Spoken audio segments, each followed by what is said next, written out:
हम भारतीय cricket fans के लिए तो चौथे टी20 मुकाबले में बहुत सारे पॉजिटिव्स थे। भारत ने मुकाबला जीत लिया, ऑस्ट्रेलिया को सेकंड लोएस्ट टोटल पर उन्हीं के घर में ऑल आउट कर दिया। इनफैक्ट 2-1 से हम इस सीरीज में आगे हो गए, जिसका मतलब ये है कि अब भारत ये सीरीज हार नहीं सकता। बैटिंग परफॉर्मेंस भी अच्छी थी, गेंदबाजी की परफॉर्मेंस उससे भी ज्यादा अच्छी थी, बहुत सारे पॉजिटिव्स थे। लेकिन शुभमन गिल के हेटर्स के लिए पॉजिटिव आते आते रह गया। मतलब सब यही सोच रहे थे कि शुभमन गिल ने स्लो नॉक खेली है, अब भारत मुकाबला हारेगा, इस बंदे की जमकर रिलाई करेंगे। लेकिन एक तरफ भारत मुकाबला जीत गया, दूसरी तरफ हमारे कप्तान ने और सामने वाली टीमों के खिलाड़ियों ने भी शुभमन गिल के पारी की जमकर तारीफ कर दी। बेड़ा गर्क, पैसा बर्बाद पहन।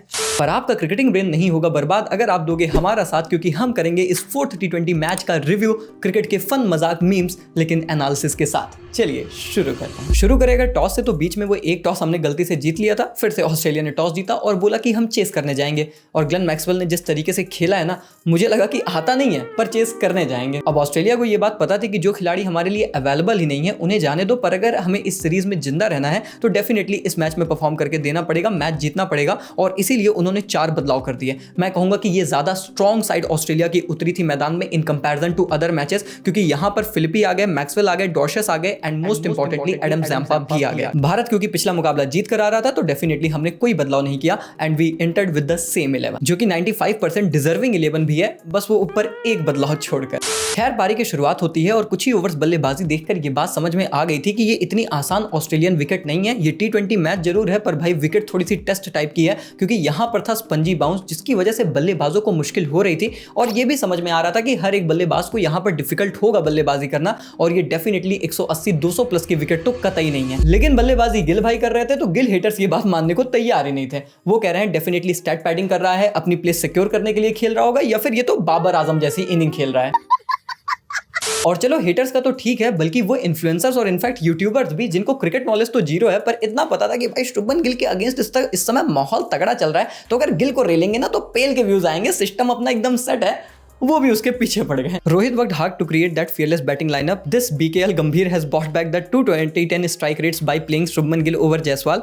Today's Gill slow knock created pressure on everyone, even on Abhishek Sharma on a flat pitch where we would have easily scored 190 to 200, ended up scoring only 167 thanks to GG and Gill. भाई की बहुत सी बातें तो एकदम सही हैं, जैसे कि जायसवाल के ऊपर गिल का खेलना तो बनता ही नहीं है। शुभमन गिल के ऊपर यशस्वी जायसवाल एनी डे आपकी टी20 टीम में होने चाहिए। इनफैक्ट मैं तो कहूंगा कि संजू सैमसन का भी गिल के ऊपर खेलना बनता है, और सैमसन के साथ जो प्लेइंग 11 में हुआ है वो तो बहुत ही ज्यादा गलत है, सिर्फ और सिर्फ शुभमन गिल को वाइस कप्तान और टीम में फिट करने के लिए। लेकिन ये कह देना कि ये फ्लैट विकेट है और यहां पर 200 आराम से बनते, और गिल की इस पारी की वजह से अभिषेक पर प्रेशर बना और इसलिए हम ये मैच हारेंगे, ये तो भाई बिल्कुल गलत था। इनफैक्ट अभिषेक और गिल दोनों ने समझ लिया था कि भाई ये 200 की सरफेस नहीं है, और यहां पर एवरेज स्कोर ही 166 के अराउंड है, तो अगर अपन उतने तक पहुंच जाते हैं तो डेफिनेटली ये एवरेज के ऊपर टोटल रहेगा और डिफेंड करने के लिए हमारे पास अच्छा चांस होगा। इसीलिए अभिषेक और शुभमन ने शुरू में काफी संभल कर खेला और हमें एक अच्छा स्टार्ट दिलाया। अभिषेक ने फिर वो मार्कस स्टोइनिस को एक छक्का जड़ा एंड आई थिंक एक छक्का एडम जैम्पा को भी लगाया था बिफोर ही गॉट डिसमिस्ड, लेकिन शुभमन गिल फिर भी एक एंड से खड़े रहे। फिर नंबर 3 पर चला जीजी भाई का एक और तूफानी एक्सपेरिमेंट। शिवम दुबे साहब को नंबर 3 पर भेज दिया गया, और अब तो मैं समझ चुका हूं कि वो दिन साला अब दूर ही नहीं है जब किसी दिन हम हर्षित राणा और अर्शदीप को ओपन करते हुए भारत में देखेंगे। जल्दी भेजने के बाद भी रन नहीं बना पाता शिवम दुबे, फिर सीएसके फैंस मुझे गाली देते हैं।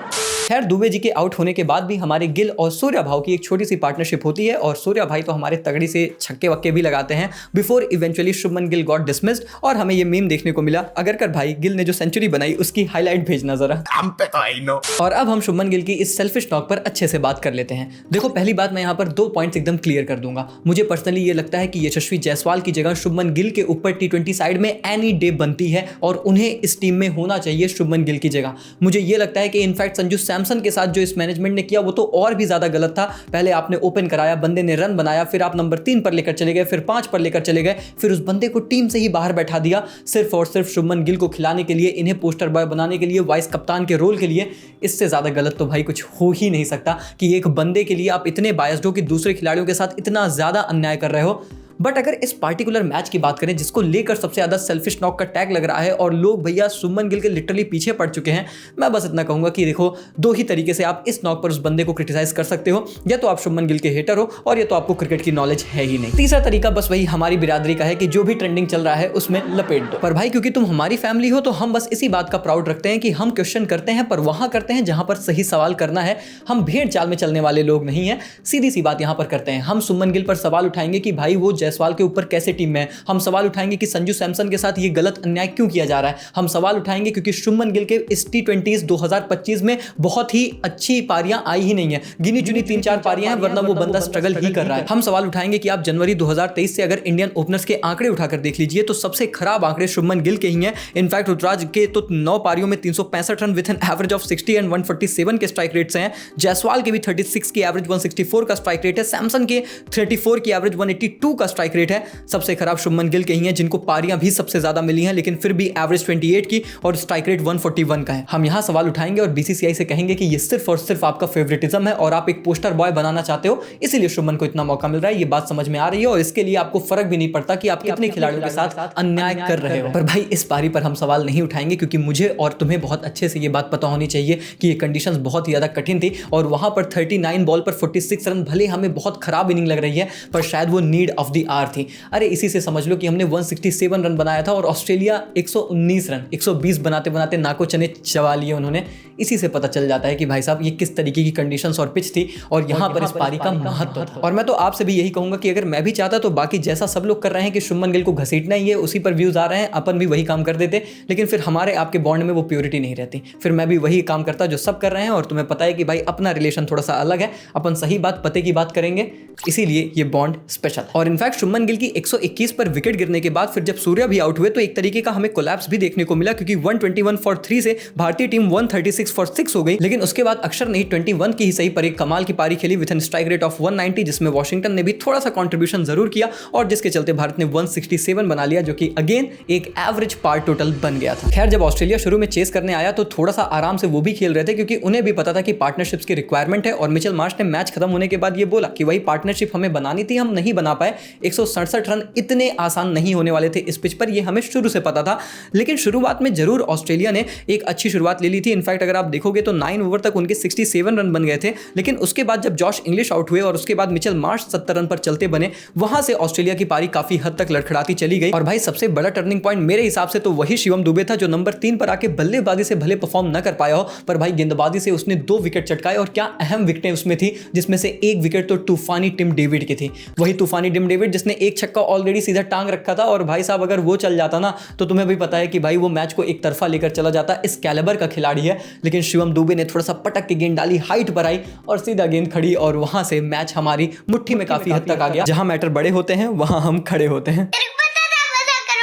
और इनफैक्ट सिर्फ दुबे साहब ही नहीं बल्कि हमारी बॉलिंग में सारे ऑलराउंडर्स ने काफी अच्छा कंट्रीब्यूशन किया, फिर चाहे वो शिवम दुबे हो, अक्षर पटेल हो, वॉशिंगटन सुंदर हो या फिर ग्लेन मैक्सवेल ही क्यों ना हो। भाई मैक्सवेल ने वरुण चक्रवर्ती को आखिरी गेंद पर वो जो विकेट देकर पूरे मैच की ऐसी की तैसी की ना, भाई वो नेक्स्ट लेवल काम था। मुझे लिटरली लगता है कि कभी कभी मैक्सवेल ना बंदा अपने ईगो पर खेल जाता है। इनफैक्ट कभी कभी नहीं हमेशा, कि भाई मैं ना T20 क्रिकेट में टेक के कैसे खेल सकता हूँ, ये तो मेरी क्रिकेट ही नहीं है, ये तो मेरा ऑरा कम हो रहा है, और ऑरा के चक्कर में लॉरे अलग से लग जाते हैं। भाई 103 रन पर ऑलरेडी ऑस्ट्रेलिया के 5 डाउन थे, मार्कस स्टोनिस मैक्सवेल स्ट्राइक पर थे तो मैच वहां से ऑन था। अगर मैक्सवेल साहब एक गेंद वरुण चक्रवर्ती की निकाल देते तो उसके बाद उनके लिए मैचअप्स इतने खतरनाक नहीं थे और हमारे तो इनफैक्ट पार्ट टाइम गेंदबाज आने वाले थे गेंदबाजी करने, जिनको अटैक भी किया जा सकता था। पर मैक्सवेल साहब ठहरे मैक्सवेल साहब, उस एक विकेट ने कंप्लीटली मुकाबला हमारी तरफ शिफ्ट कर दिया और भारत ने आसानी से फिर ये मुकाबला 48 रन के बड़े मार्जिन से जीत लिया और हमारे मैन ऑफ द मैच रहे अक्षर पटेल। भाई ये बाबू अपना लिटरली कमाल छे, इस बंदे को किसी भी सिचुएशन में डाल दो ये डिलीवर कर ही देते हैं, फिर चाहे वो गेंद के साथ हो, बैट के साथ हो या फिर इनके फील्डिंग एफर्ट्स हो। अक्षर पटेल ने जो इंपॉर्टेंट ओवर्स हमारे लिए डाले उसने बहुत ज्यादा प्रेशर बनाया और फिर इस बंदे ने इंपॉर्टेंट विकेट्स भी चटकाई। बल्लेबाजी के साथ लोअर डाउन दी ऑर्डर कमाल का कंट्रीब्यूशन, फिर गेंदबाजी में विकेट लेना, फिर फील्डिंग एफर्ट्स देख लो। मतलब वो जो कंप्लीट रविंद्र जडेजा हमारे पास 3 डायमेंशनल पैकेज था, उनके जाने के बाद अक्षर ने 1% भी कमी महसूस नहीं होने दी है, इनफैक्ट आगे ही बढ़ाया है टीम को अपग्रेड करके रखा है। खैर कहां हम इस सीरीज में 1-0 से पीछे थे तो वहीं पर भारत अब 2-1 से आगे है। 5वां T20 मुकाबला गाबा में होगा और वहां पर हम ऑस्ट्रेलिया का घमंड एक बार फिर तोड़ने के लिए उतरेंगे ताकि सीरीज भी जीतें और एक बहुत इंपॉर्टेंट पॉजिटिव नोट के साथ जाएं into the T20 world cup कि हम ऑस्ट्रेलिया को ऑस्ट्रेलिया में हराकर आ रहे हैं। बाकी फिलहाल के लिए वीडियो में इतना ही। आई होप आप लोग को पसंद आई हो, पसंद आई तो लाइक करो, चैनल को कर दो सब्सक्राइब ताकि इस तरीके के इंटरेस्टिंग एनालिसिस आप लोगों तक पहुंचते रहें। मिलते हैं तब तक के लिए, take care, goodbye, thank you so much.